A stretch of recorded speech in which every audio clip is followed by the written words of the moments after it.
I'm Jake. I'm Tom. And we are VIMTV, Velocities in Music, here to do our 158th episode today, to end our set today on this lovely Saturday. Frog Eyes, Paul's Tomb, a triumph. A triumph. Paul is alive. From 2010, this album just came out like a month ago. Yeah, this is brand new on the scene. Really excited to review this because music critics love Frog Eyes. They're all over this, and so, you know, so are we. And Frog Eyes is one of those bands that you gotta watch in the indie world because Spencer Krug of Wolf Parade and Sunset Rubdown used to be in Frog Eyes. Now, it's my understanding he's not present on this album. Yeah. But very, very, very similar sounding to Sunset Rubdown. Yeah, I really felt like this was Sunset Rubdown if you took Captain Beefheart or Tom Waits and put them on Great lead. Call. And like in the lead singer in Brainchild or Brain Force, I guess, behind Frog Eyes is Carrie Mercer, and I actually had the privilege of seeing Frog Eyes live a few years back. It's been a while now. It was went to see, they opened for Wolf Parade because at the time Spencer Krug of Wolf Parade was in Frog Eyes, so Frog Eyes opened for Wolf Parade, and my friend Ian was there with us. Frog Eyes opened and we were right in the front row, and I'd never heard Frog Eyes before, and I hated it. It was awful. And Carrie Mercer is this guy, this big chubby guy with a big beard, and he just looked crazy. And he was right in front of me with his guitar just strumming, and just this guy's vocals are the focal point of this band, and they're just crazy, and he's just and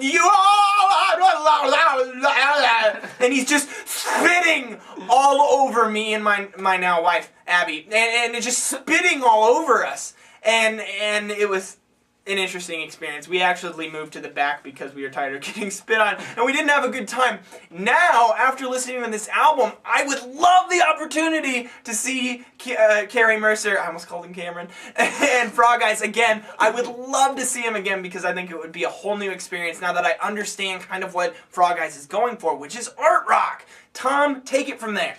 All right. Well, aside from the style, we've already kind of gotten into that, the style of the actual sound. Yeah, it's kind of that like roaming kind of artsy sound, but still, you know, lots of guitars anchoring it down, yet very reverbed out and atmospheric at times. For instance, track 5, Lear in the Park. Mm-hmm. You know what that really made me think of? It made me think of something Angelo Badalamenti would have done for the Twin Peaks soundtrack. Mm-hmm. Like, with just the kind of mood, kind of the underproduced, creepy instrumental right in the middle of the album. Yep. 9-track album. Yeah, and it fit very well. Mm-hmm. But these songs are very long, on average, which is interesting because Frog Eyes has some albums in the past that are like 24 tracks and they're all like a minute or two long. So they're doing a lot of different stuff, which is cool. But because of that, the structure of this album reminds us a lot of Titus Andronicus' album, The Monitor. We did a review of that. Check that out if you want, or check out the album. That's like 10 tracks, very long, you know, all over the place. Songs that sprawl. Almost no repetition, which is commendable because it shows a lot of planning went into this, and a lot of planning went into not only the sound and the songs themselves, but the structure of the album. You know, they really made it they wanted to make it flow, right, which is cool. But it makes it so it's hard to have an entry point. Now, we want to listen to albums all the way through anyways, generally, but at the same time, you know, it's hard to remember bits and pieces. It's hard to know where songs begin and end. It's hard to know what parts that you might like are even in what songs. You have to listen to it multiple times. I mean, I listened to this album at least 4 or 5 times. Yeah. I listened to it as much as I could given the time we had, and I was still having trouble with it. And, you know, part of me wanted to say, you know, I feel like we shouldn't review this until we, you know, until I really get it. But there's 2 problems with that. First, I don't know how freaking long it would take. It could take me all damn year for all I know to get to that point. And second, we're trying to review for the average listener. And you know what? Even though a person that would get into this band isn't necessarily the average listener per se. Yes, because it's art rock. Certain people are into that and certain people aren't. But the average person isn't going to give this 4 or 5 tries if they don't like it off the bat. Right. Right. So there you go. So what's, you know, why should I have to try to do that? I'm trying to speak for people that aren't going to know a lot going into this. Right, and it definitely did take a few listens for me too to really feel like the melody was seeping out, and then once it did, and I started getting a picture of these songs, it really did take me to the third or fourth listen, and I packed in I think 6 listens in a little over a week. It worked after a while for me. Tracks 2 and 3, The Sensitive Girls, and track 3, Odetta's War.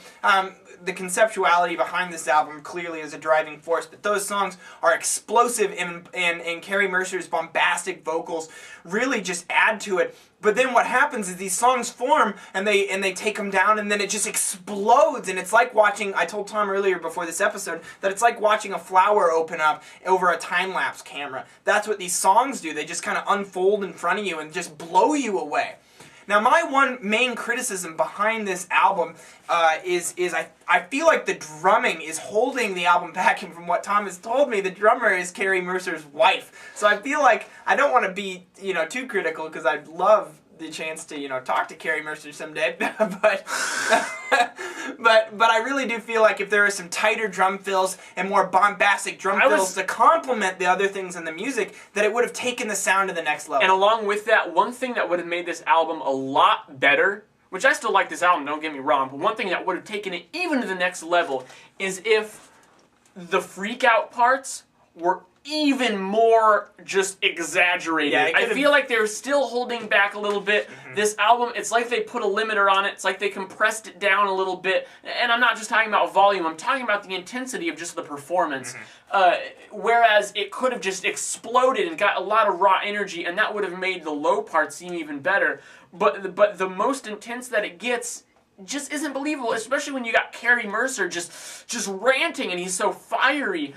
I feel like it's addictive. Exactly. And I feel like they could have taken that to the next level and even made the instrumentals match that a little more. So I guess one takeaway from this is, on first listen, it's going to be abrasive, and you're not going to probably will not like Carrie Mercer. Give him a little time, give the band a little time, give it a few listens, and this will grow on you, and it will be something that's very special, because we ended up liking this, and it's not typically either one of our styles. Yeah. And that's something that's really cool that we would like to at least share with you guys.